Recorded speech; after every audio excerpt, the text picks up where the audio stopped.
চারদিকে আগুনের লাল আলো, মাটির নিচ থেকে গরম লাভা বের হয়ে নদীর মতো বইছে। বাতাস এত গরম যে শ্বাস নেওয়াও কিন্তু থামার উপায় নেই।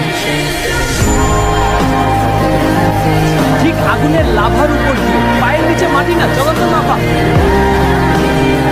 তবুও মনে হচ্ছিল কোনো অদ্ভুত শক্তি আমাকে সামনে নিয়ে যাচ্ছে।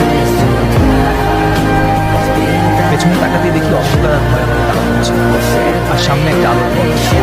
মনে হচ্ছিল যদি থেমে যাই তাহলে সব শেষ, তাই ভয়কে উপেক্ষা করে আরো দ্রুত দৌড়াতে থাকলাম। লাভার তাপ পা পুড়িয়ে দিচ্ছিল, কিন্তু বুকের ভিতর একটা কথাই বাজছিল, যে ভয়কে জয় করতে পারে আগুনও তাকে থামা পারে না। শেষে যখন দৌড়ে সেই আলোর কাছে পৌঁছলাম, দেখি আগুন নেই, শুধু শান্ত একটা নদী। তখন বুঝলাম কখনো কখনো জীবনের সবচেয়ে ভয়ঙ্কর পথই আমাদের নতুন শুরুতে নিয়ে যায়।